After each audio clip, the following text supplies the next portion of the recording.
के लिए और गुरु जी का मार्गदर्शन करने के लिए जो मार्गदर्शन हम लोगों को प्राप्त हो सुनने के लिए यहाँ पर आए हैं।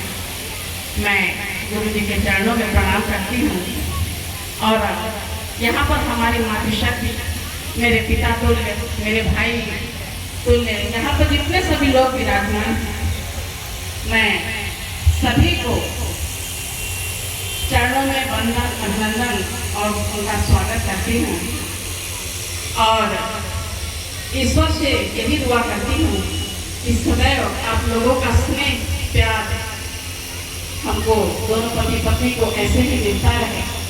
ये आप ही लोगों का प्यार और आशीर्वाद है जो मैं यहाँ पर आज खड़ी हूँ। और गुरु जी के लिए मैं कहना चाहती हूँ कि ये बिल्कुल अटल सत्य है कि जीवन में गुरु का होना बहुत जरूरी है।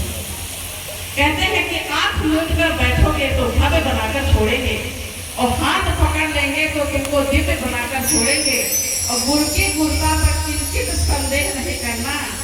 गुरु मिट्टी के भी होंगे तो क्या भव्य बनाकर छोड़ेंगे। ऐसी गुरु में ताकत होती है। मैं ऐसे गुरु जी के चरणों में प्रणाम करती हूँ। आप लोगों का आशीर्वाद में ऐसे ही हम लोगों को मिलता रहे। क्यों?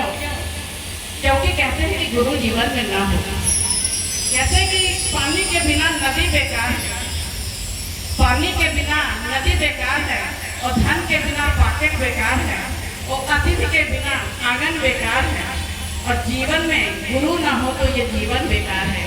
इसलिए जीवन में गुरु का होना जरूरी है, गुरु का नहीं। कभी अपने जीवन पे जो हमें मिला है कभी गुरु नहीं करना चाहिए। कहते हैं कि मुट्ठी बांधे आए हो, मुट्ठी बांधे आए हो, हाथ पसारे जाना है। इस धरा का इस धरा पर सब धरा रह जाना है, सब धरा रह जाना है, क्योंकि हमारे साथ कुछ भी नहीं जाएगा। जो ये आप धर्म कर्म तप जो आप करेंगे इस जीवन में, जैसा करेंगे वैसा ही आपको परिणाम मिलेगा। तो मैं यही कहती हूँ कि जैसे आप ये मान लीजिए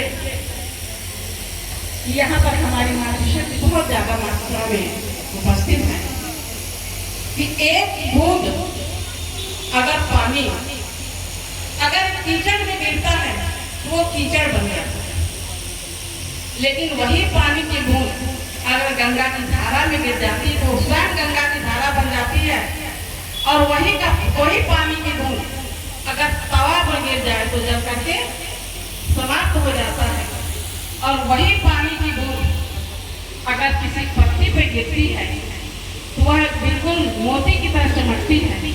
और वही पानी की बूंद अगर किसी शिप में गिर जाती है तो स्वयं मोती बन जाती है। तो मैं यही कहना चाहती हूँ कि जो आप जिस माहौल में रहेंगे, अगर आप भक्ति के माहौल में हैं तो भक्ति वही आपकी विचारधारा हो जाएगी। जैसा सराउंडिंग आपका होगा आप स्वयं को वैसे में निखार लेंगे। इसलिए ये कलयुग है और हम सभी लोगों को एक यही ऐसा मार्ग है जो हम लोगों को प्रभु से मिलाती है। तो मैं सभी को यही कहूंगी कि आप सभी लोग क्या हम सभी लोग ये संकल्प में अपनी जो विचारधारा है, अपनी सोच अच्छे कर्म करें, अपना सर्वस्व जिस प्रभु ने दिया है उसी प्रभु के चरणों में समर्पित कर दे। यही हमारा जीवन है, यही कर्म लेकर के जाना है। तो मैं सभी के चरणों में प्रणाम करते हुए, क्योंकि बहुत ज्यादा यहाँ पर मैं अपनी बात नहीं रखूंगी, क्योंकि हम लोगों का बातचीत और मिलन होता रहता है। आज हम सभी लोग भागवत कथा का श्रवण करने आए हैं, श्रवण करें। और मैं सभी के चरणों में, गुरु जी के चरणों में प्रणाम करते हुए अपनी वाणी को विराम देती हूँ। जय श्री राम। बोलिए भक्तवत्सल भगवान।